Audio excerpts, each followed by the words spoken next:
Paz do Senhor Jesus, meus queridos irmãos, com muita satisfação e alegria que nós retornamos a esse canal para meditarmos na Palavra de Deus. É muito bom nós podermos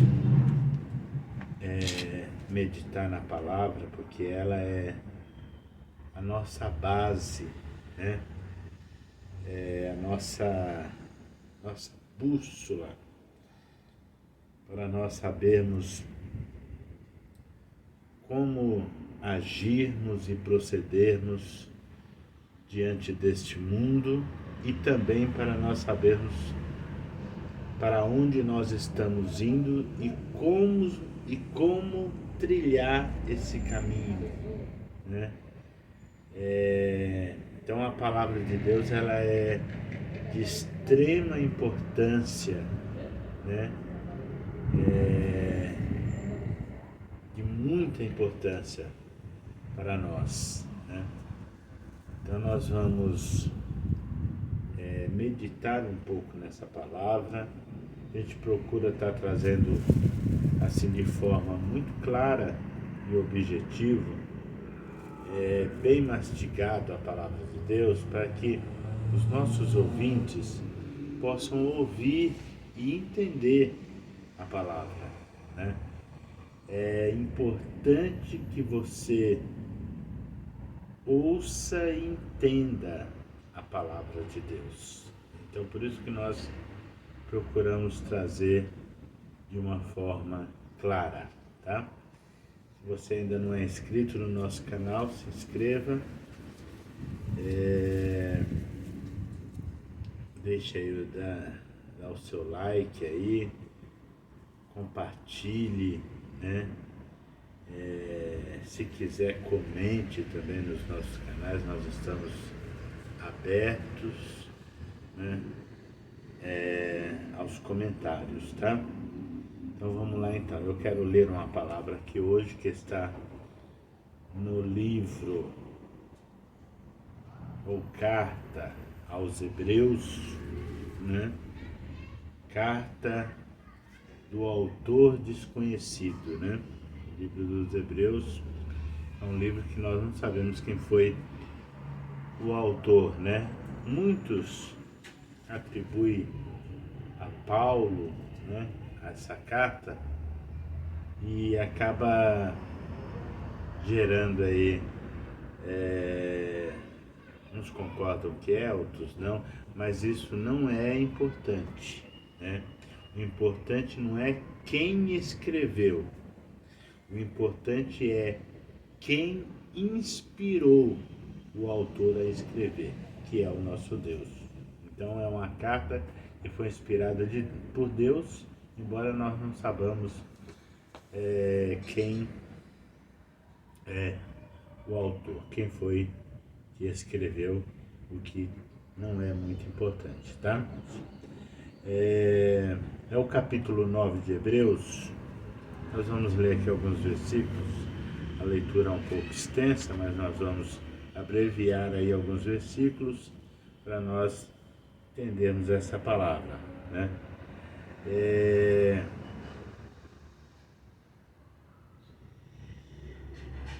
O capítulo 9 e o versículo 15 a seguir diz assim, ó: por isso mesmo, ou melhor, eu vou ler o 14 para nós entendermos melhor, tá? Muito mais o sangue de Cristo, que pelo Espírito Eterno a si mesmo se ofereceu sem mácula a Deus, purificará a nossa consciência de obras mortas para servirmos ao Deus vivo. Glória a Deus.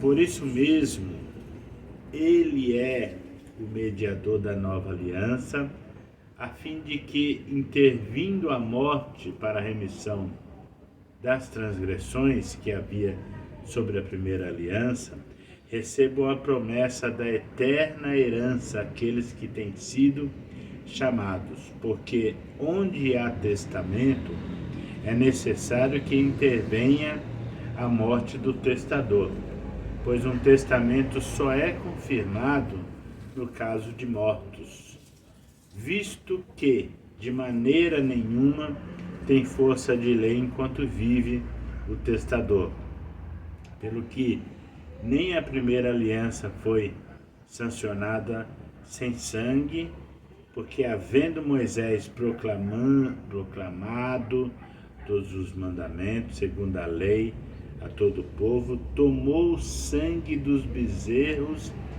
e dos bodes, com água e lã, tinta de escarlate e isopo, e aspergiu não só o próprio livro, como também sobre todo o povo, dizendo: Este é o sangue da aliança a qual Deus prescreveu para vós outros. Igualmente também aspergiu com sangue o tabernáculo e todos os utensílios do serviço sagrado. Com efeito, quase todas as coisas segundo a lei se purificam com sangue, e sem derramamento de sangue não há remissão. A leitura ainda prossegue ainda, esse texto ainda, alguns outros versículos, mas eu não quero estender muito essa leitura, até para não me tornar cansativo nessa manhã, tá? Naquilo que Deus colocou no meu coração para trazer os ouvintes, né? Então veja bem que o autor aqui, ele está fazendo um paralelo e uma comparação entre o tabernáculo, né, e os seus utensílios, né? Mas o foco principal aqui é o testamento e o sangue. Então nós vamos falar aqui hoje um pouco sobre o tabernáculo, o testamento e o sangue, né? Nós sabemos que o testamento, né, é aquilo que mostra a vontade do testador, né, que ele pode ainda ser feito em vida, porém ele só terá valor após a morte do testador, né? Então é por isso que é comum, só para os irmãos verem, tá? Para os irmãos entenderem que, né, existem pessoas que em vida fazem o testamento, né? Para deixar deixa ali escrito, né, para os seus os filhos, né? Então o testamento é lógico, o testamento tem que ser feito em vida, lógico, né?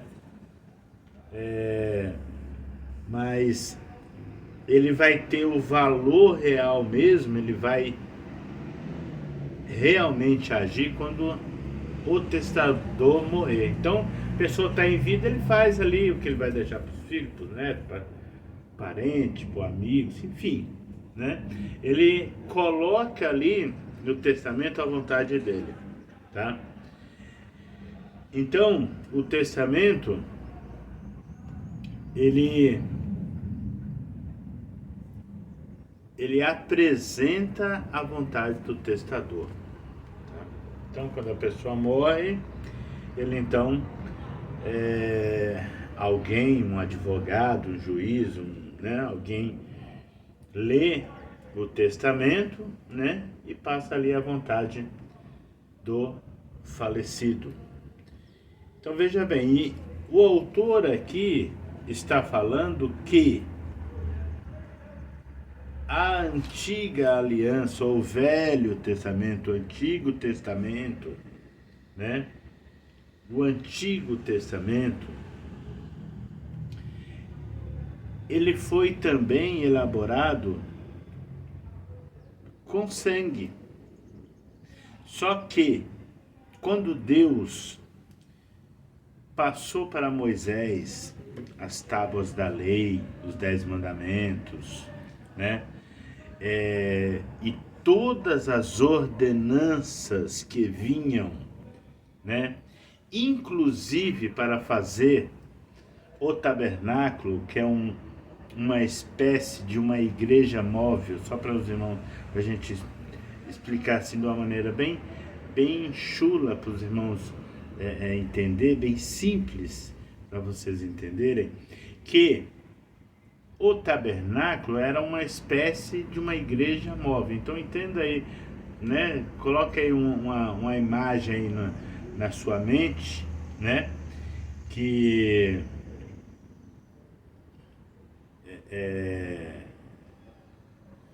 imagina aí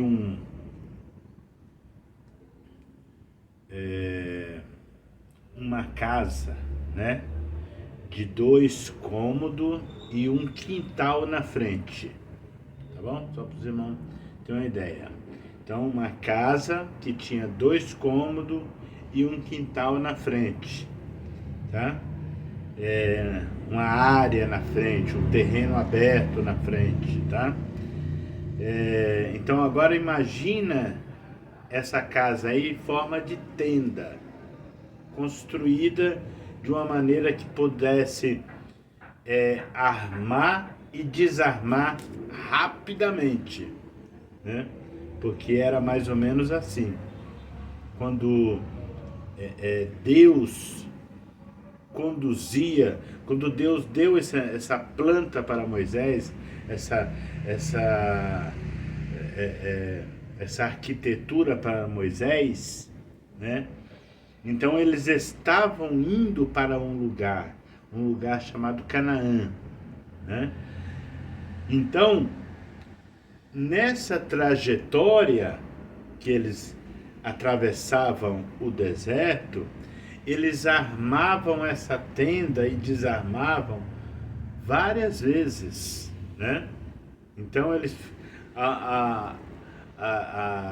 ao momento que eles deveriam ficar um determinado tempo para descansar em um determinado lugar, então eles armavam essa tenda, né? Cada morador armava a sua tenda também para morar, e no meio dela estava a tenda que era o tabernáculo, né? Então, quando Deus passou para Moisés, mostrou para ele como deveria ser feito, como iria montar, então Deus ordenou, né, que ele matasse um animal, né, e o sangue desse animal ele iria aspergir, né, no tabernáculo, nas peças do tabernáculo. Eu vou falar daqui a pouco quais são elas, nas peças do tabernáculo, né, no livro que era as leis que o Senhor deu para Moisés, né? Então aspergia o sangue, né? Para quê? Para que a aliança, o Antigo Testamento, tivesse então o valor, porque nós lemos aqui que igualmente também aspergiu com sangue o tabernáculo e todos os utensílios de serviço sagrado, com efeito que todas as coisas, quase todas as coisas, segundo a lei, se purificam com sangue, e sem derramamento de sangue não há remissão. Um ponto. Então Moisés, para santificar aquele tabernáculo, ele então aspergia o sangue, né, na sua inauguração. Lógico, não era, né, direto que ele fazia isso. Então veja bem, esse tabernáculo, então, uma vez já santificado com sangue e uma vez validado, né, as suas leis, então o povo deveria cumprir à risca essas leis, essas cerimônias. Eles deveriam cumprir à risca. E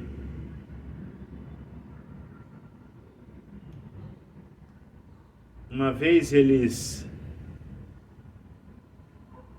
montando, né, quando eles armavam esse tabernáculo, só para os irmãos entender que esse tabernáculo eram duas divisões. Você lembra?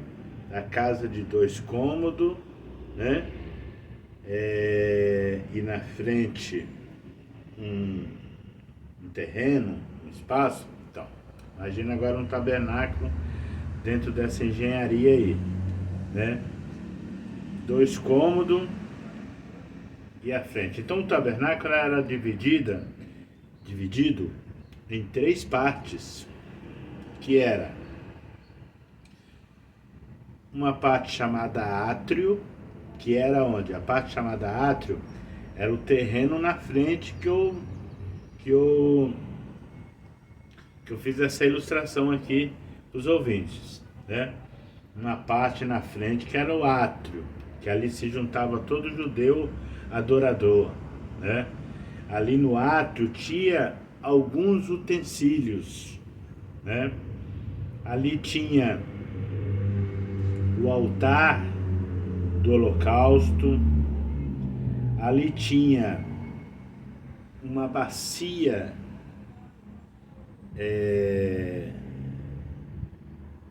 de bronze, né? Que era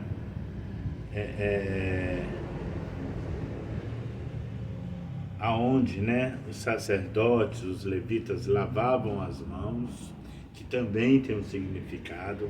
O tabernáculo ele é cheio de símbolos, de simbologia tremenda, entendeu? É claro, não dá pra gente entrar nesses detalhes aqui, porque, né, é muito tempo, né, pra gente entrar nesses detalhes, né? Aí, nesse lugar, né, nesse lugar que tinha esses utensílios chamado átrio, quando você entrava para a parte de dentro, que agora era uma parte coberta, né, que é os 2 cômodos, é um lugar chamado lugar santo. Nesse lugar santo tinha uma mesa com pães, né? Tinha um candelabro, né? E tinha um altar de incenso, entendeu? Um altar de incenso. Todos esses utensílios têm uma simbologia. E por último, né, mais adentro,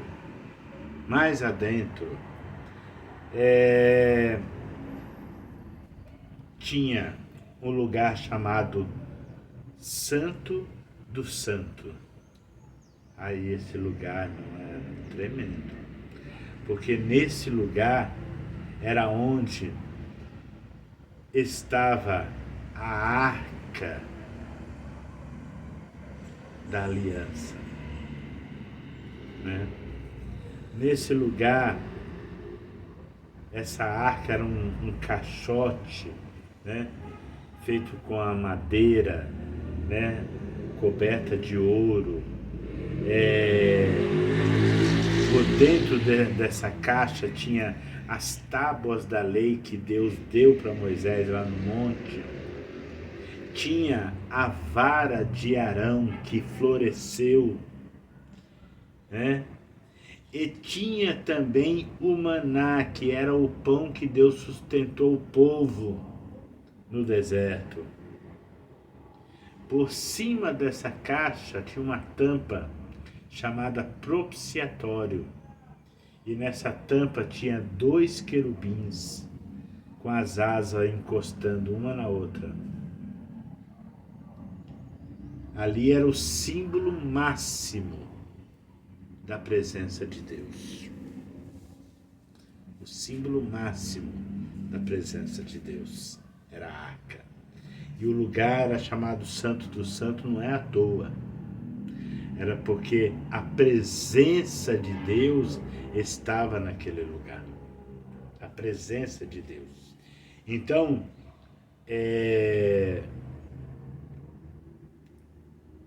o sumo sacerdote, só o sumo, porque era o sacerdote, eram os levitas, né? Os responsáveis pela manutenção do templo, a limpeza,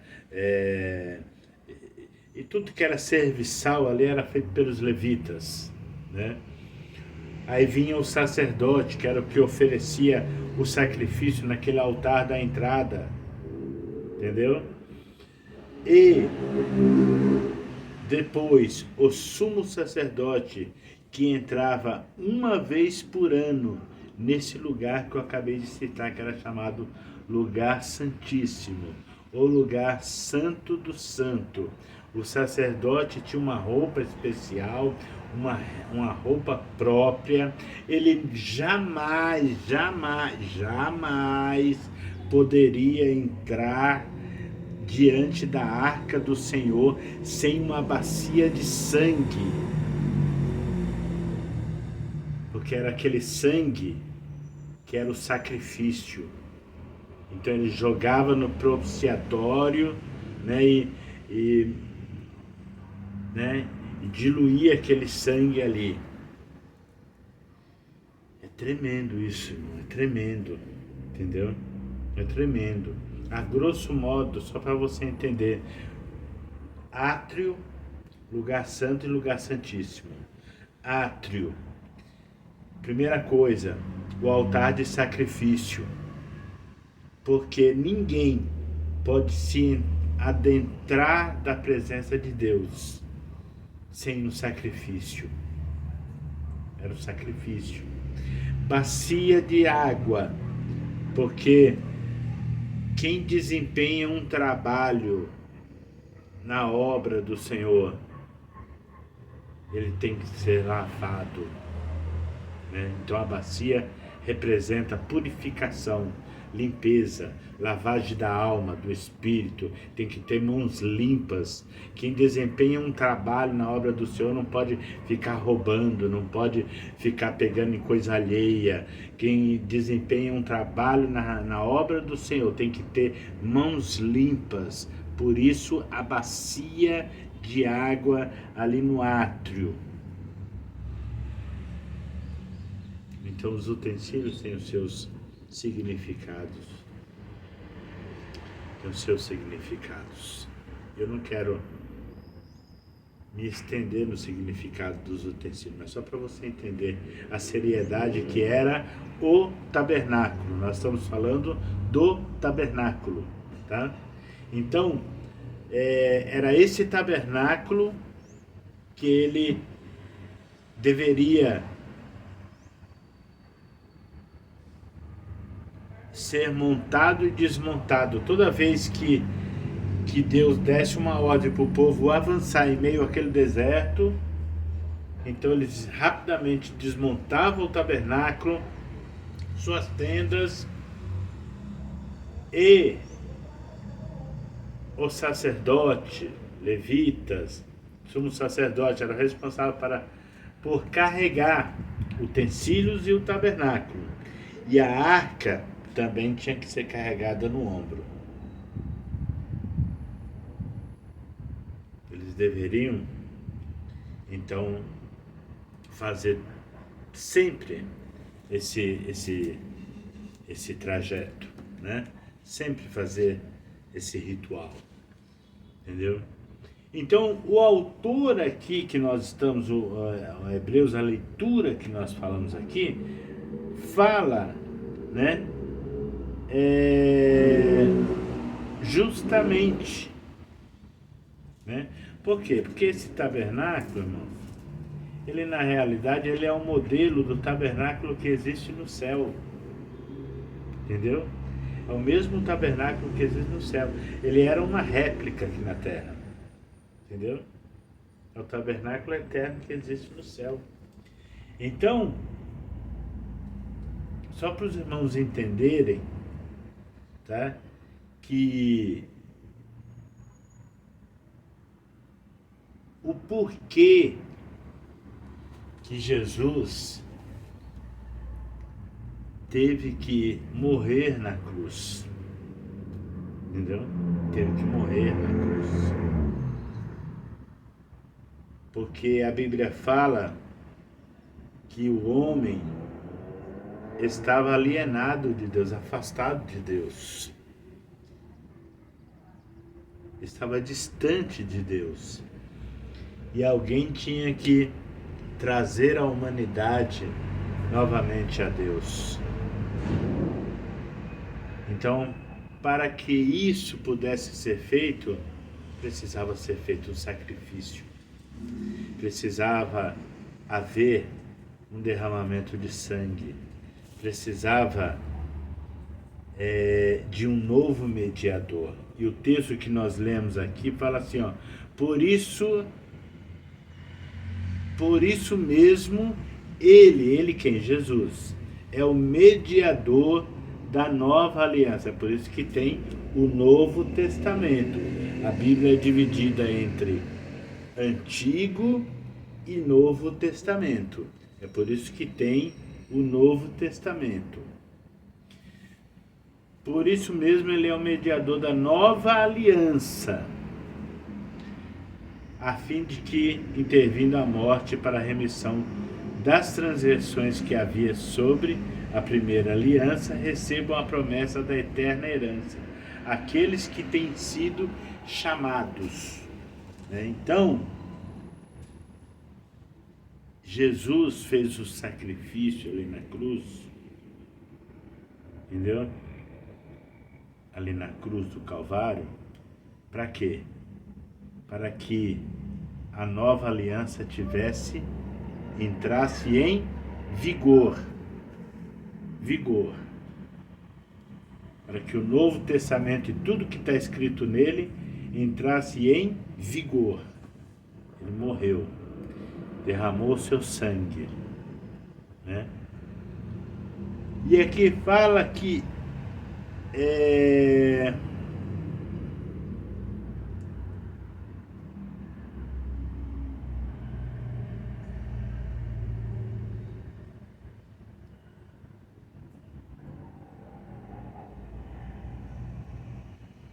ele mesmo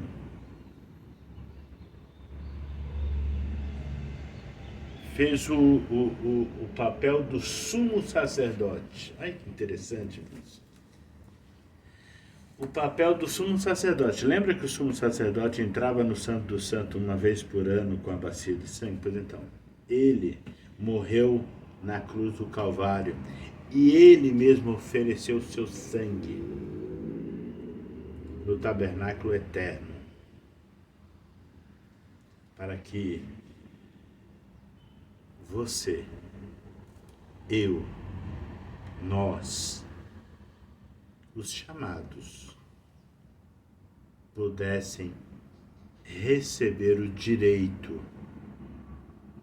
de entrar na presença de Deus. Isso é muito sério, irmão. Isso é muito sério. Né? Isso é muito sério. Deus sempre quis um relacionamento com o homem.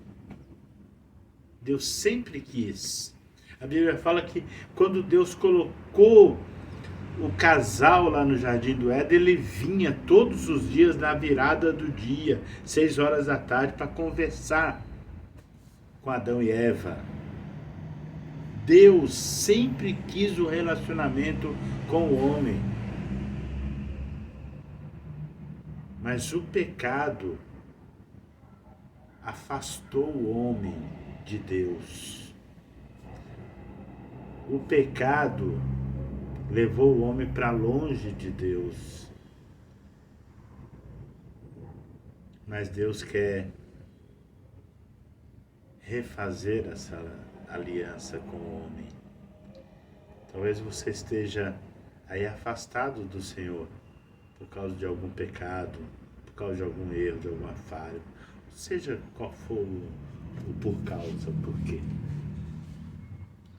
Saiba de uma coisa, que foi derramado um sangue preciosíssimo na cruz do Calvário. E esse sangue te dá o direito de você se apresentar diante de Deus, porque Ele, Jesus, é o mediador de uma nova aliança. E o que eu preciso fazer, irmão? A única coisa que você precisa fazer é receber, aceitá-lo como Senhor e Salvador, aceitar o sacrifício dele, aceitá-lo em seu coração e saber que tem uma nova aliança, e essa nova aliança, ela fala a vontade do testador e você tem que seguir ela. A vontade do testador que morreu na cruz. Ela te dá aqui orientações, te mostra o caminho para que você possa se apresentar diante de Deus. E talvez por ser tão simples,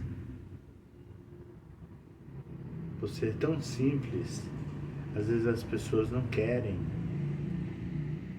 A pessoa fala assim, quando me dá vontade eu vou na igreja. Quando me dá vontade eu oro. Deus não quer isso. Deus quer um relacionamento de pai e filho com você. Deus quer que você tenha com Ele um relacionamento diário.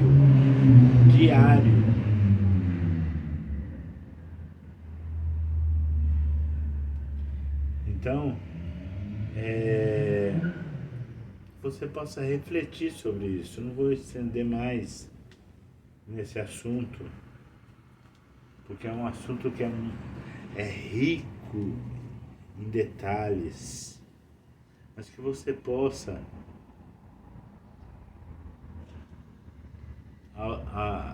ao ouvir, ao assistir essa mensagem, que você possa refletir de que João 3,16 é uma realidade, que Deus amou o mundo de tal maneira que deu seu Filho unigênito, para que todo aquele que nele crê não pereça, mas tenha a vida eterna. O sacrifício foi feito. A parte mais difícil foi feita. Entendeu? Está entendendo? A parte mais difícil foi feita. Né? É mais ou menos assim. A pessoa que está com muita sede, aí alguém vai lá e não tem água encanada, né? Alguém vai lá e cava um poço, cava, está o suor, e bate e tal, e cava, e vai cavando, até chegar água. Aí a pessoa fala, olha, eu cavei o poço para você. Agora é só você ir lá, encher sua caneca de água e matar sua sede. Consegue entender isso? Consegue entender isso?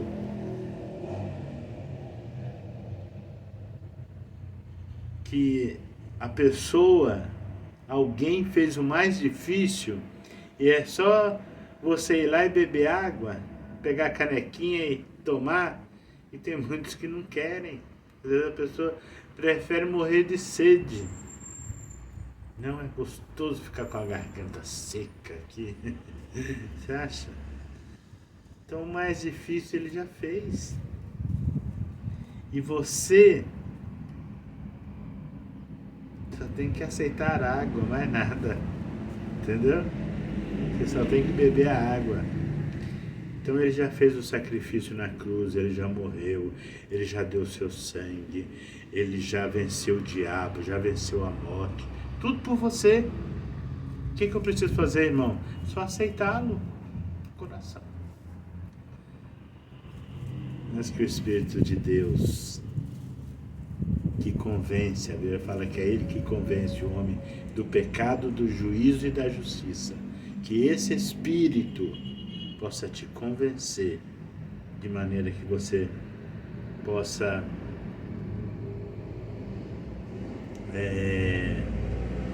entender aquilo que Ele está te oferecendo hoje. Que Deus te abençoe em Cristo Jesus.